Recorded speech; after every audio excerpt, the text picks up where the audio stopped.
Well, ladies and gentlemen, what do you get when you have a human being and a deer that happens to be male and happens to be angry and has large pointy antlers?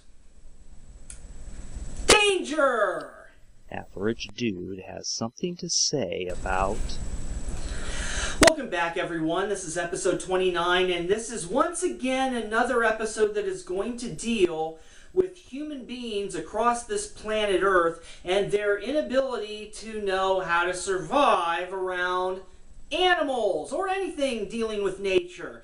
Yeah, episode 29 here. Man escapes from male deer by climbing tree at Bushy Park. Yes, you heard me right. Deer. It blows me away once again that people do not understand that wildlife can quite frankly hurt you. Animals can hurt you. And that includes the plant eaters. Yes, it astounds me. I have actually met adults in my life. Not very many, thankfully, but some that actually they don't believe that deer can hurt you. They're that stupid. Yes. Male deers, especially when they are in mating season in rut, and when their hormones are on overdrive, and you see that stuff coming out of their eye going down, you do not mess with, you avoid them. We used to educate people, leave the animals alone. I remember this growing up in the 70s. I mean, we actually did ourselves a service as a society, and it looks like no one on earth actually gives a crap about letting people know how to survive out in the wild or how to handle wildlife. This one quote, you're going to love this one because it sums up everything here. When one thinks of deer, one thinks of a gentle Bambi-like creature. That is the problem here. Okay, this situation, this is this dude in Bushy Park in West London, where the incident happened.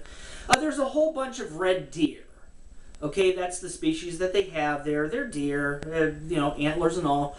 And it happens to be mating season right now. So this dude who was, he's walking in the park, but they have warning signs all over in this park because they know what to expect and they want visitors to be aware. Do not get too close to the deer. Unfortunately for this ding-dong, he did.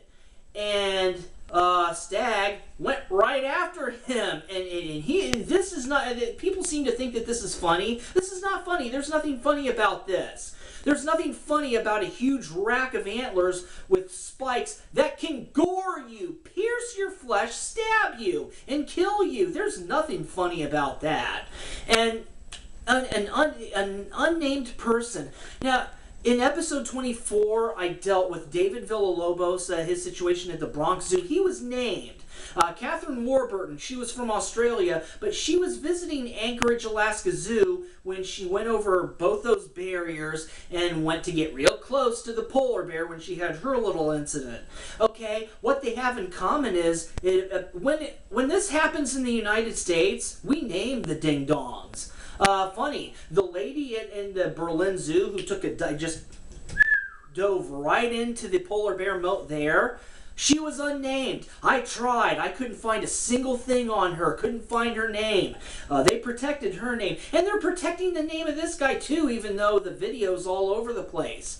So, wow, I guess it sucks to be in the U.S., but it's okay. Hey, what is it about Europe that they protect the names of these people? Whatever. But unfortunately, the stupidity hasn't gone away in Europe, has it? Yeah. Anyway, this guy, you watch the video because somebody took a video, an onlooker took a video. He gets into trouble, and this thing is going after him, and he's kind of going around this tree, and he's in trouble, and he finally realizes that he's actually in serious danger, and you hear him yelling out, "I need some help here." So what do the onlookers do? Nothing. Well, Lisa Acremom, oh, Lisa, I'm going to deal with you here. She's a lady that was, she was interviewed by The Guardian, and she says, nobody, I quote, drum roll, nobody could get close to the bloke to help, so when he went up the tree, I dialed 101 and phoned the police. After after he got up the tree. And watch the video, because this bitch took the video. Lisa, you're horrible. If you get into trouble, everybody, if Lisa Acremom gets into trouble and she yells that she needs help, don't give it. You don't have to. This horrible woman took the time to make sure that she got it on video so it could be thrown up and go viral. Way to go, Lisa. You suck. You suck horribly. Hey, Lisa, you deserve the same in return. If you get into trouble, we'll just go ahead and videotape your situation while you're fearing for your life so that it can be thrown on the internet for everyone to see. Ha ha ha ha ha ha. You suck, woman. Yeah, she's sitting there taking the video, and because when you watch it online, when their news station got a hold of it and interviewed her and put her video and theirs together with them interviewing her, she's horrible. Unbelievable, Lisa. You totally suck. She took the video instead of immediately. She should have called the police immediately. She waited until he was up the tree and safe. Then she called for help. Oh. So this little episode of mine right here, first of all, deals with the stupidity of people getting too close to wildlife that shouldn't, and it also deals with something even more sick and disgusting. When you are in need of help, I was told, growing up, you helped people. You did what you could. You tried to be a good Samaritan. Lisa, you suck. You blow. You are a horrendous person. You did what profited and benefited you, took that video. Wow. Ladies and gentlemen, these situations just don't seem to go away, and I'm sure there will be more. Take care.